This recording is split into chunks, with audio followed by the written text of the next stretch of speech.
high-level company disputes. I've worked in insurance companies, I've worked in federal regulators, and all of that has given me a great taste of the industry, a variety of cases and tips and tricks to apply to other types of cases. And so, now in my own practice, I founded my own practice. I would say about 30 to 40% of my practice is matrimonial. I also still do other areas of forensic accounting, and the matrimonial aspects of my practice I'll kind of walk you through in the PowerPoint. But I really just meet people where they're at. We can do a light review in mediation. We can prepare an expert report. Somehow I'm testifying 3 days next week in court. So we'll really do like soup to nuts, whatever people need in their cases. That sounds great, Sarah. And for those, because we didn't hit it at the highlight, I wasn't recording then, if you could just introduce yourself, your company name, your website. Yes. So Sara Nanchanat, I am a certified public accountant and certified in financial forensics. My company is SN Forensics. Our website is just snforensics.com. So our website, we try to keep it simple, highlight our practice areas. I'd recommend you go to the testimonials sheet. A lot of great testimonials from former clients, and we hope to keep building it. Terrific. Thank you. All right, let me share this. And again, I'm very casual, so if you have a question on any of the slides, you can stop me, but Sherry, can you grant me screen share I did access? already. It said I had to send request. I'll send Interesting. the request. Oh, it's because it's a new Zoom. There we go. Okay. By the way, right now, we have one financial professional in divorce and one lending real estate professional in divorce on the Zoom, just so you know their perspective. If and when they ask a question, I would love for them to introduce themselves and a little bit more so that we get to know each other. Perfect. I hope everyone can see the slideshow. Showing it from the beginning. Everyone can see okay? You can see it. Okay, perfect. So how to work with forensic accountants in divorce cases, the when, why, how, and we can kind of work with you in collaboration. So if you are unfamiliar with forensic accounting, forensic accountants can help uncover, analyze, and present financial information in clear, defensible ways. We can be a vital resource in complex and contentious divorce cases, but also in mediations and really to help answer any unknown questions when it comes to value and money in a divorce estate. And our goal of this presentation is to help you all know when and how to involve us in the process. Okay, so first thing, I love to be involved early. Even if you work with a client and they're like, our trial is 6 months from now, great. That time is going to go by so much quicker than you think it is. And it gives us time to request the proper documents and really go in with a strong analysis. More often than not, we are like scraping things together at the last minute to get our best guesstimate of a situation because we did not get discovery in time for our analysis. So if you're working with a client that might need a forensic accountant, start that conversation now. I literally spoke to a woman before this who her husband asked her for a divorce 2 weeks ago. And I was like, great, let's start. Like, let's get those bank account access. Let's do what we can. I really employ a collaborative strategy. I almost only work with divorce clients who have an attorney. I have worked with clients without an attorney or who are pro se.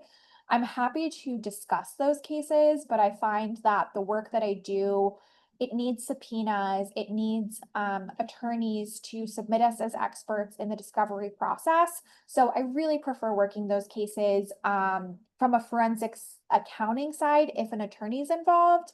If it is a couple in mediation for a business valuation, I can do that without an attorney. I love working with CDFAs. For anyone who doesn't know, that's the Certified Divorce Financial Analyst. I think we work really well in tandem. And then working with all the parties involved just to define the scope, figure out what we're looking for, what we're concerned about, how much we really want to spend on this, and what the outcome could be. And, you know, that's such an important process as well, because if there could be a marital waste calculation and it's potentially $20,000, is it worth it to pay my fees, to pay the attorney's fees, to then, analyze that $20,000, or is it better to kind of count it as a loss and move on?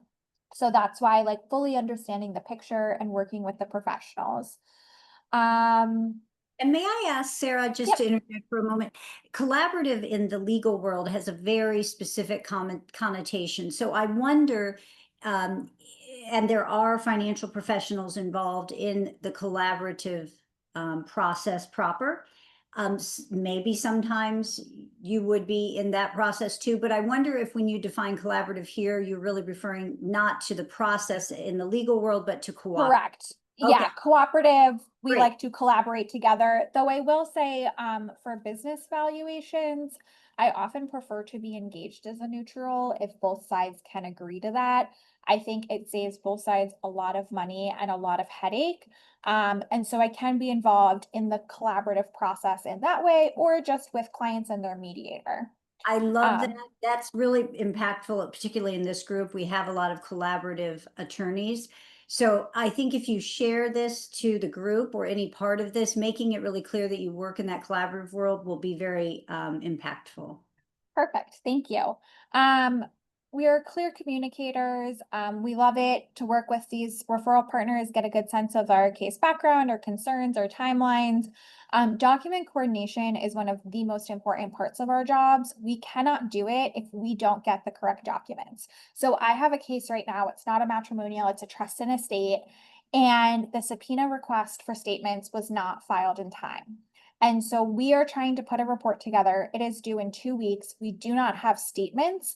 And so either we're going to basically have to say we can't do anything, or whatever we put forward is going to be less impactful because it's not the full picture.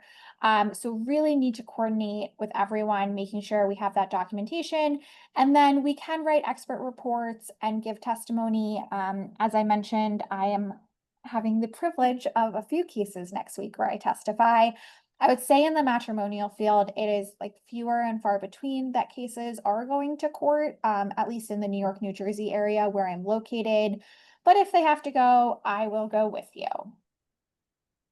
So when a forensic accountant might be needed. Truthfully, there's so many different places we could be a part of, but here's, kind of some highlights.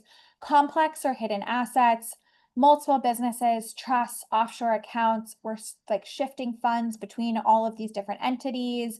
What's going on? Has anything actually left the marital state? Are there accounts that haven't been disclosed?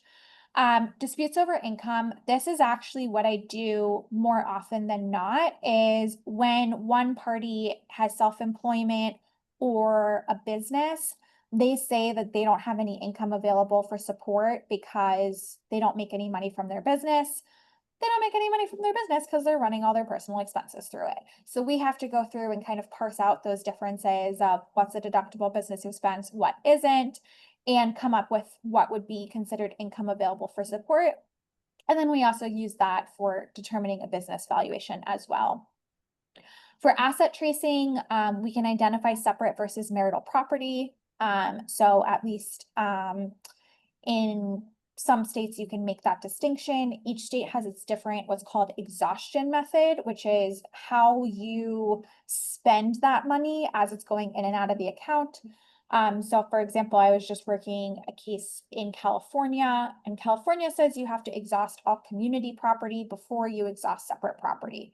So if both spouses are transferring money in and out of a bank account, and then a house is purchased from that bank account, you first say that marital funds were spent and then decide how much of separate funds were spent. So each state is a little bit different, and we can do some tracing there. Valuation, we do businesses, professional practices, real estate partnerships, lifestyle analyses. So again, someone's claiming, I don't make any money. Okay, well, how do you spend $12,000 a month? And how are you spending it on luxury goods? So we go through, we look at their spending habits, we figure out what their lifestyle is, and this can also be important for child and spousal support. Then we always have the funds, especially a suspected financial misconduct. fraud, asset dissipation, or marital waste, which is one party spending funds to their own benefit, not to the value of the community, underreporting income. And then a few that I've had recently, which are interesting, are what are called arrears disputes. So basically, the divorce is over. There's been a judgment, and it has been decided that one party owes the other party X, and the other party hasn't paid up, or they're saying there's some sort of limiting factor for why they haven't paid. And they'll hire a forensic accountant to go in, figure out what actually happened and what is still owed.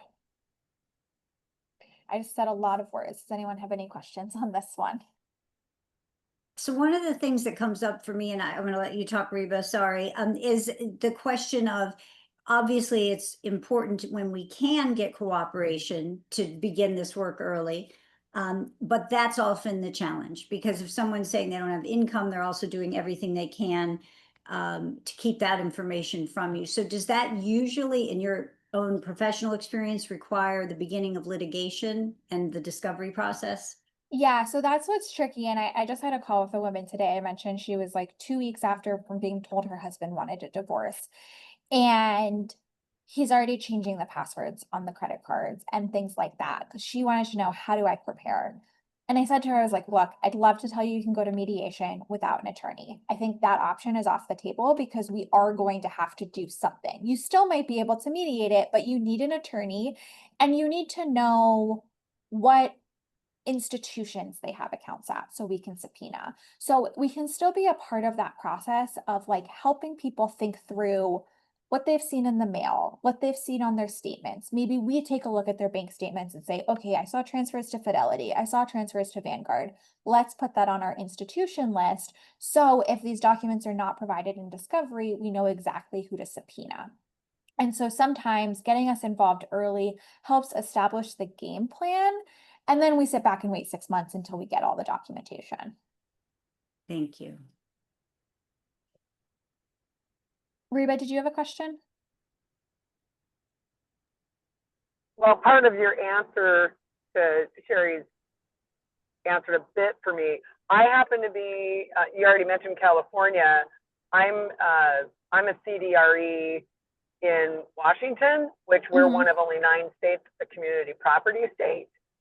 And I'm just kind of curious, does that have any impact around the type of work that you do in terms of how this is done or no? Yeah. So what I like to say is I basically do everything up to the distribution of assets. So I'm going to give you the business valuation. I'm not going to tell you how to divide it. I'm going to give you how much we analyzed in marital waste. I'm not going to tell you as a lawyer if you're going to win the argument that it was a marital waste. And B, I'm not going to tell you how to divide that money and how to make it fair. So that's really where I come to work with the attorneys. The only thing that's like truly state specific, well, there's 2 things that are truly state specifics, and they're both involved in the business valuation. So in the business valuation, you have to consider tax implications. So we consider the states that they're in, but also like Washington, for example, does not allow discounts in a business valuation. So sometimes if you're in the general marketplace, and let's say it's me, I own my own forensic accounting firm, it's valued at $200,000. Well, if I die tomorrow, my firm's probably actually valued at like $25,000 or $50,000 for my client list because there's some sort of discount because it's so much my personal reputation.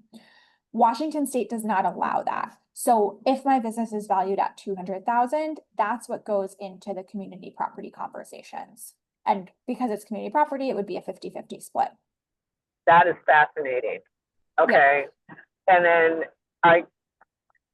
to stack on to my question, if I may, sure. I have someone I'm working with right now. They have not yet started the process of divorce. I'm actually listing their property next week. But the problem is the husband he's had self-employment for quite some time. He's not the best businessman, so they've been going through a bankruptcy for the last many years. And so we're going to sell the real estate asset, and then they're going to file. And each of them, because I have to have separate conversations with everybody, of course, which is good. Each one of them has claimed that the other has had financial malfeasance, basically. I mean, when somebody's already kind of in a financial distress, you're like, and then they're starting to make claims like this, are they even in a position to hire someone like yourself? And that's what it truly depends on. And I always have those conversations with my client. Like the case I'm going to court with on Monday, we're fighting over a business valuation. And I had to ask the question of, does he have the money to pay you out on this business valuation? Like, you are paying me tens of thousands of dollars to figure out what the right number is. But if he doesn't have the money to pay you out, it does Right. not matter. And Yeah. so that's what I do is I offer an initial consultation. I do charge $150, but if they retain me for further work, I credit their retainer. And we talk about those conversations and we say, okay, how much do you think your husband has stolen? And she'll say $5,000. Then I'll say to the husband, how much do you think she stole? And he'll say $10,000. And I'll say, okay, do you want to pay me $15,000 to figure out if Right. he stole 5,000 and she stole 10,000? And more often than not, the answer is no. I have had some Right. people who are so gung-ho about sticking it to their spouse that they will get a parent to pay my bills. They do not Right. care. But Right. I usually They're go in. they're about punishment. Right. And usually I go into those engagements like kicking and screaming, like, please don't hire me. It's not worth it. Please don't hire me. But at the end of the day, I know that I'll probably do a less expensive job than someone else. And so, okay, if they're going to hire someone, at least I'll do it. But I always have those conversations. I had yesterday, a CDFA came to me and she was helping her clients. They're in mediation and they agreed on everything as of the date of mediation. That was the day they were going to separate the property. But for some reason, they want to go back to the date of separation and just look at their income and spending habits since the date of separation. And so I had to say, like, well, how much do they think it's differed? Because these people each make over $600,000 a year. So they have money. But for me to go through all of those transactions just to maybe offset by like, he got a $20,000 raise, it's just not worth it. And so I really try to have those conversations. In your situation, I mean, if they're in bankruptcy, like, I'm assuming the sale of the house is mostly going to the creditors, but if there was They money actually to, have equity. They bought the place oh, like 10 years ago. They have okay, equity, and the conversation is all about, are they going to just split the proceeds 50-50 right, when they close? And, because he's like, well, where's the money going to go? And I just said, look, if you don't have attorneys in place where you can have the money go sit in a trust account, then you probably want to look into accounts that require both of you signing right. before any money can be removed, because otherwise one person could drain the account and you're just, out of luck. Right. And so then it goes like, okay, well, how much equity do they have? They have $500,000. They think there was $200,000 in malfeasance. Then yes, maybe a forensic accountant is worth it, but you really need to be in those like tens to hundreds of thousands of dollars of potentially missing money. They've got probably at least 350, 400 in equity. Yeah. So I guess it depends how much they think each has stolen. In your situation, also, if they don't have attorneys, what they can do is engage me as a neutral, and I will say exactly what each person transferred in and out of the account as part of the, equalization process.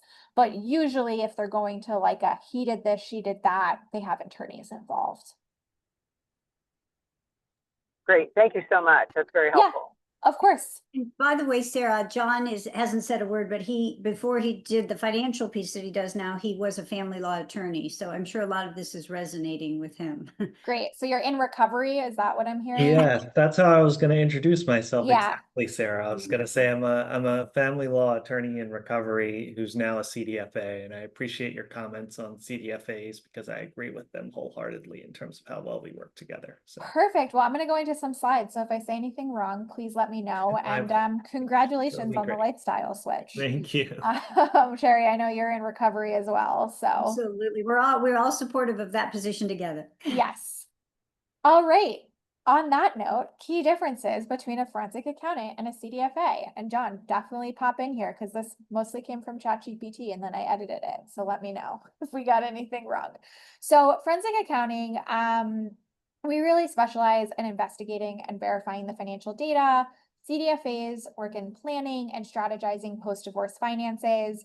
I always recommend CDFAs to clients, especially when it comes to tax implications of the division of assets. That like getting $150,000 in equity in the home is not the same necessarily as getting $150,000 in the retirement account, and making sure that both parties are set up as much as they can be for financial success post-divorce. I will say that forensic accountants are generally expert witnesses and we do testify in court. I know that there are some CDFAs who testify. More often than not, it's outside of the courtroom and maybe in that collaborative legal environment or working as an advocate with one side or the other. We perform asset tracing, fraud detection, and business valuations. I do know some CDFAs that trace as well. It just depends on their comfort and their expertise.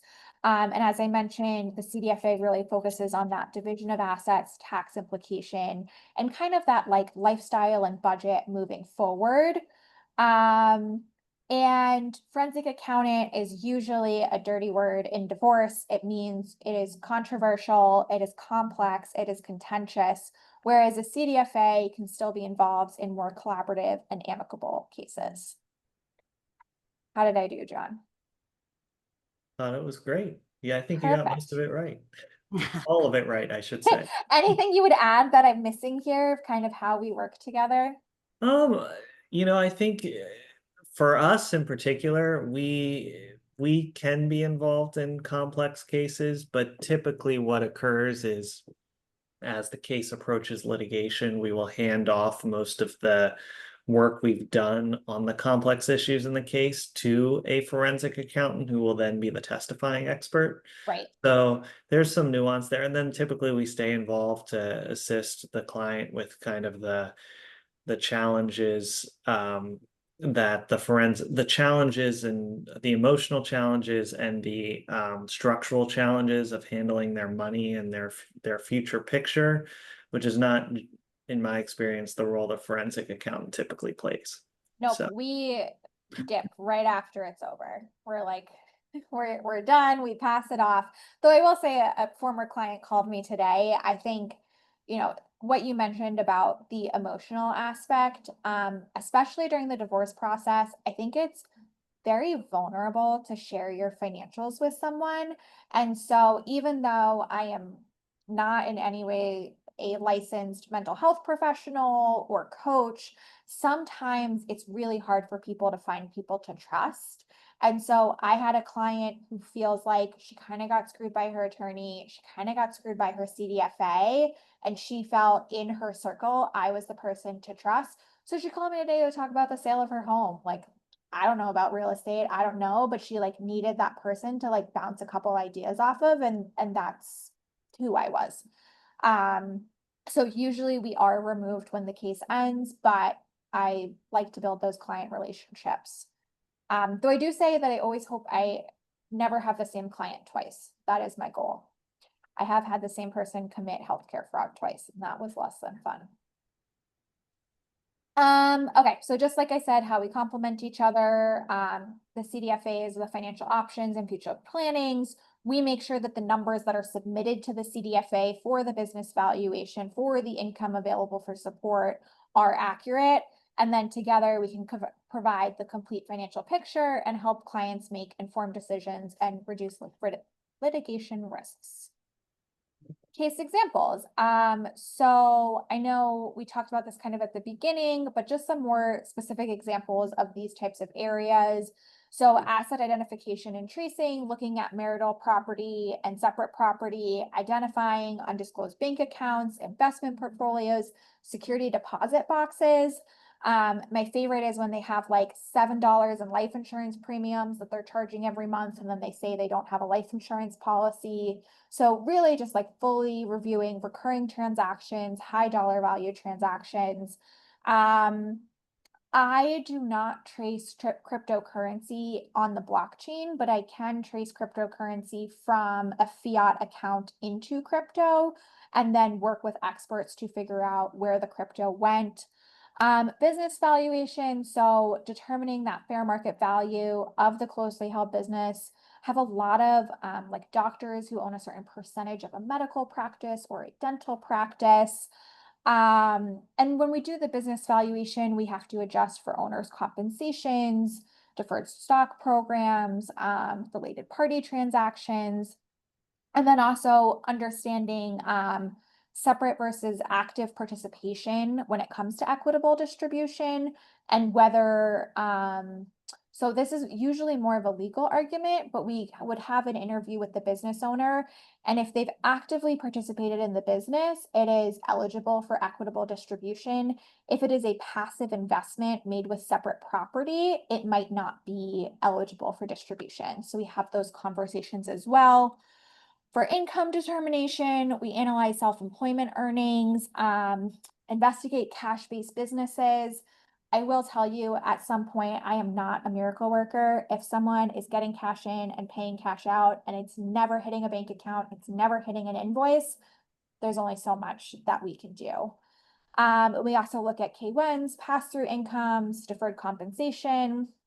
For our lifestyle, we review historical spending patterns, comparing claimed income and to actual lifestyle and expenditures, and highlighting inconsistencies between the reported income and the spending habits.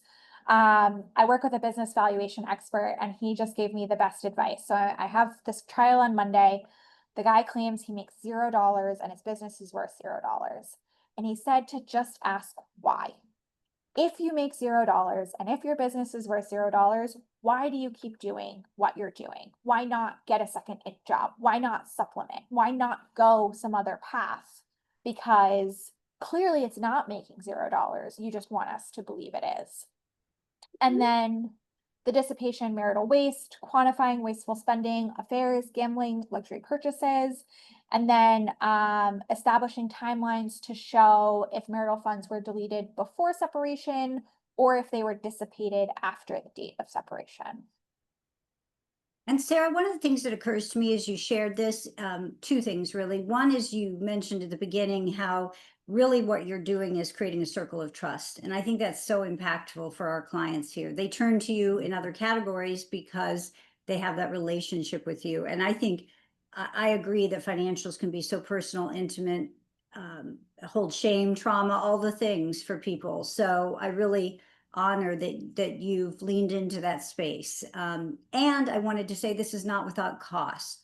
So do you see a minimum estate value as being necessary? And I know you described this a little when you're talking to Reba, but is there a minimum estate value, marital estate, that would make your work worthwhile? So it really depends on the type of work you're bringing us in for. So one of the things that we do that distinguish us from our competitors is we'll offer like lighter business valuations for mediation. That is like $3,000 to $5,000 to give a range to talk about. So if you think the business is worth $10,000 or more, as I would hope most businesses are, if that's your, main source of income, Yes. 100% worth it to bring us in. Like Okay. that's a no questions asked to me. The forensics and the full detailed analysis, that's where the question lies. And that's what's tricky because sometimes what we do is not 100% of the case. So they can't settle until they agree on the financials. But I have the case I'm testifying on Monday. He says 0 and he will not budge from 0. And to get anything higher than 0, she has to have an expert come in and testify to it. So she's probably going to end up spending $30,000, $40,000. Based on the size of her estate, I don't know if that's worth it, but it's either spend that or get $0. And so even like their estates may be $150,000, but that's what she had to do to make it happen. So it's hard for me to answer that question because it's so case specific. Yes. But we do try to work within people's bounds of this is what they can spend and what can we do within that budget. That Critical. That's beautiful, because as a coach in this space, right, we're often doing the analysis on the other side. It's much less specifically financial, but also in terms of their energetic value, how much energy they're putting into this, how it impacts their co-parenting relationship. So the factors are, we want a fair settlement, but also at what cost? And that's not just a dollars, but the energy they're putting in. So understanding that you could have a limited, right, view, and we're going to do this so that one person doesn't feel shut out, shut down, not having understood what's here, depending on where things stand. So I love the idea too that this team is integrated so that people can talk to each other about those factors. Right, and something that I've done before, and it doesn't always work out in our favor, but I had a case in California where she was like, I know my husband's business is worth more than it is. I know he's transferring out cash, but I don't have the money to pay for this. And so I said, what can you afford? And she said $3,000. And I was like, okay, let me see what I could do. And I wrote a letter to the judge and I said, here is some evidence on a very preliminary analysis that something is wrong here and the business is worth more than $0. Please appoint a court-ordered forensics to figure out what is going on. And so she went to court with her attorney and that letter, and the judge ordered forensics. So obviously I didn't get the work. It was then awarded to a neutral, but it was split between the parties as opposed to just her own expense. So we're also able to say like, okay, how can we do this? What can we put forward?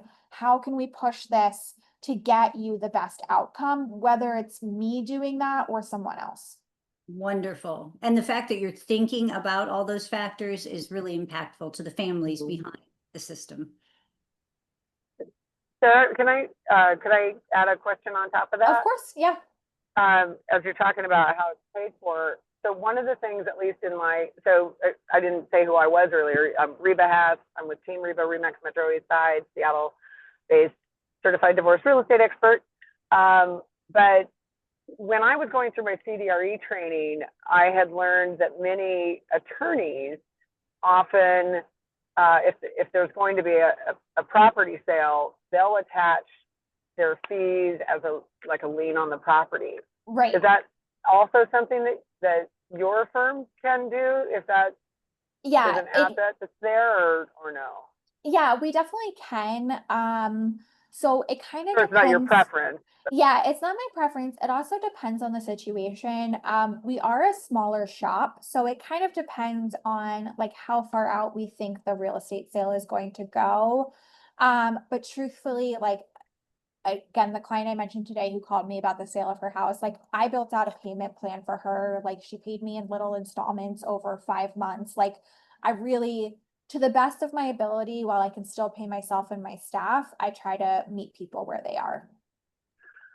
So, and then I have another question that's more procedural. So you're talking about business valuations and things like that.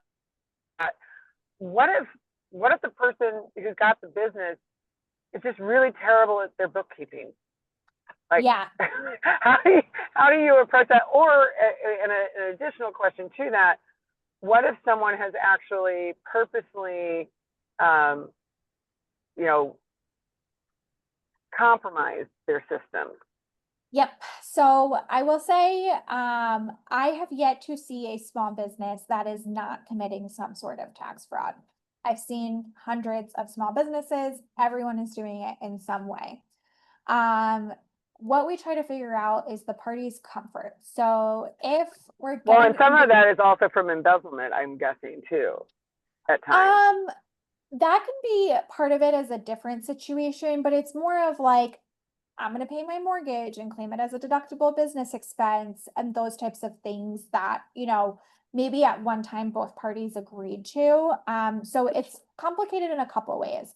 One is during mediation, if both sides are engaging me as a neutral, I say to both of them, do you trust the tax returns and the P&Ls? If they both say yes, I will use that as the valuation because that is the most affordable way to move forward.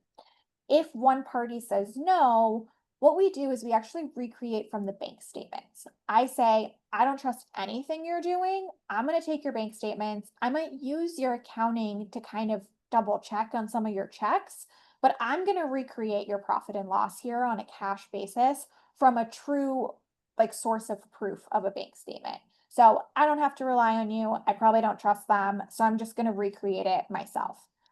The biggest Awesome. challenge that I have is I am not a mandatory reporter. I do not have to say, you committed tax fraud, I'm going to report you to the IRS tomorrow. However, the courts are mandatory reporters.